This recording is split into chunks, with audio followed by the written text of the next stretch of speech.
ಮೇ 1ನೇ ತಾರೀಕು 2025ನೇ ಇಸ್ವಿ ಕೇದಾರ ಜಗದ್ಗುರು ವೈರಾಗ್ಯ ಸಿಂಹಾಸನ ಮಹಾಸಂಸ್ಥಾನ ಪೀಠ ಉಕ್ಕಿಮಠದಿಂದ ಹೊರಟು ಈಗ ಹೆಲಿಪ್ಯಾಡಲ್ಲಿದ್ದಾರೆ. ಆ ಹೆಲಿಪ್ಯಾಡ್ನಿಂದ ಕೇದಾರನಾಥ ಧಾಮಕ್ಕೆ ಇವತ್ತು ನಾಳೆ ಕೇದಾರನಾಥನ ಮಂದಿರದ ಬಾಗಿಲು ತೆರಲಿಕ್ಕೋಸ್ಕರ ಹೋಗ್ತಾ ಇದ್ದಾರೆ. ಆ ಹೆಲಿಪ್ಯಾಡ್ ಸಿಬ್ಬಂದಿಯವರು ಈ ವರ್ಷದ ಯಾತ್ರೆ ಸುಗಮವಾಗಲಿ ಅಂತ ಆಶೀರ್ವಾದವನ್ನು ಎಲ್ಲರೂ ಸೇರಿ ಪಡ್ಕೊಂಡಂಥವ್ರಿದ್ದಾರೆ. ಇನ್ನು ಗುರುಗಳನ್ನ ಕಳಿಸ್ಲಿಕ್ಕಾಗಿ ಕೇದಾರನಾಥನ ಪ್ರಧಾನ ಅರ್ಚಕರಾದಂತಹ ಹಿರಿಯರಾದ ಶಂಕರಲಿಂಗ ಅವರು ಹಾಗೂ ಶಿವಲಿಂಗ ಸ್ವಾಮಿ ಚಪ್ಟ ಇವರಿಬ್ಬರು ಹೆಲಿಪ್ಯಾಡ್ವರೆಗೆ ಹೋಗಿ ಗುರುಗಳನ್ನು ಅಲ್ಲಿಂದ ಕಳಿಸ್ಕೊಡುವಂಥ ಈಗ ಹೆಲಿಕಾಪ್ಟರ್ ಕೊಡ್ತಿರುವಂತಹದ್ದನ್ನು ನೀವು ಗಮನಿಸ್ತಾ ಇದ್ದೀರಿ. ಈ ಹೆಲಿಕಾಪ್ಟರು ಕರೆದುಕೊಂಡು ಹೋಗಲಿಕ್ಕಾಗಿ ಹಾಗೂ ಬಾಲ ಮುಖ್ಯವಾಗಿ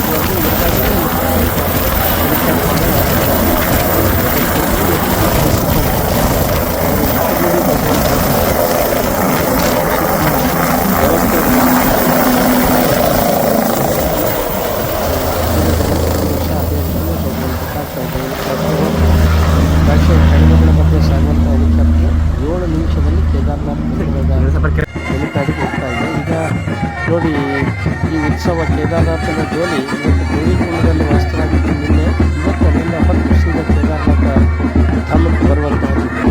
ಆ ಡೋಲಿಯ ಜೊತೆಗಿರುವಂತಹ ಕೇದಾರನಾಥನ ಪರಂಪರೆಯ ಎಲ್ಲ ಬಿರುದಾವಳಿಗಳು ಮತ್ತು ಅದಕ್ಕೆ ಸಂಬಂಧಪಟ್ಟಂಥ ಸಿಬ್ಬಂದಿ, ಪೊಲೀಸ್ ವ್ಯವಸ್ಥೆ, ಮಿಲಿಟರಿ ವ್ಯವಸ್ಥೆ ಎಲ್ಲದೂ ಜೊತೆಗಿರ್ತದೆ. ಅತ್ಯಂತ ಇಲ್ಲಿ ಸುರಕ್ಷಿತವಾದ ಮಾರ್ಗದೊಳಗೆ ಅವರು ಭಕ್ತಿ ಶ್ರದ್ಧೆಗಳಿಗೆ ಎಲ್ಲಿ ಕೊರತಾಗೆ ಆಗಲಾರ್ದಂಥ ರೀತಿ ಒಳಗಡೆ ಎಲ್ಲರನ್ನೂ ಕರೆದೊಯ್ಯುವಂಥ ಒಂದು ಕೆಲಸ ವ್ಯವಸ್ಥೆ ಮಂದಿರ ಸಮಿತಿಯ ವ್ಯವಸ್ಥೆ ಮಾಡಿರ್ತಾರೆ. ಇದರ ಸಂಬಂಧವಾಗಿಯೇ ಒಂದು ಮುಂಜಾಗ್ರತೆ ಅವರಿಗೆ ಮಾರ್ಗದರ್ಶನವನ್ನು ಜಗತ್ತಿಗೆ ಕೊಟ್ಟಂಥವ್ರು ಇರ್ತಾರೆ. ಕೇದಾರನಾಥನ ಮಂದಿರ ಬೇಲಿಯಿಂದಲೇ ನಮ್ಮ ಪ್ರಧಾನ ಅರ್ಚಕರ ಹೋಗುವಂತಹ ತಿರ್ತತೆ. ಈ ಸಹಸ್ರ ಸಂಖ್ಯೆಯಾಗಿ ಜಮಾವಣೆಗೊಂಡಿರುವಂಥ ಒಂದು ಮಂದಿರ ತಲುಪಿದೆ ಡೋಲಿ. ಅಲ್ಲಿ ಮಂದಿರ ತಲುಪಿದ ಕೂಡಲೇ ಈಗ ನೀವು ನೋಡ್ತಿರುವಂಥ ಬಾಗಿಲು ಇದೆಯಲ್ಲ, ಅದು ಪೂರ್ವ ಬಾಗಿಲೇ ನಾಳೆ ಬೆಳಿಗ್ಗೆ ತೆರೆಯುವಂತಹದ್ದು.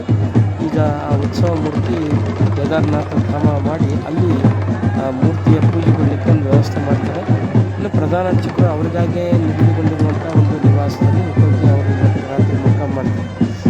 ಜಗದ್ಗುರುಗಳು ಸಹ ಈ ಸಂದರ್ಭದಲ್ಲಿ ಉಚಿತವಾಗಿ ಬಂದು ಅಲ್ಲಿನ ಆಡಳಿತ ವ್ಯವಸ್ಥೆಯ ಜೊತೆಗೆ ಮೇಲಿನ ಮೇಲೆ ಸಭೆಗಳನ್ನು ಮಾಡಿ ಇವತ್ತೆಲ್ಲದನ್ನು ನಾಳೆಯಿಂದ ಯಾತ್ರೆ ಸುಗಮವಾಗಿ ನಡಲಿಕ್ಕೆ ಏನೇನು ಕ್ರಮ ಕೈಗೊಳ್ಳಬೇಕು ಅದನ್ನು ಮಂದಿರ ಸಮಿತಿಯವರ ಜೊತೆಗೆ ಚರ್ಚೆ ಮಾಡಿ ಒಳ್ಳೆಯ ರೀತಿಯ ವ್ಯವಸ್ಥೆಗೆ ಅಲ್ಲಿ ಮಾರ್ಗದರ್ಶನವನ್ನು ಕೊಡುವಂಥವ್ರಿದ್ದಾರೆ. ಮಂದಿರದ ಮುಂದೆ ಜಗದ್ಗುರುಗಳು ಎಲ್ಲರಿಗೂ ಆಶೀರ್ವಾದ ಮಾಡಿ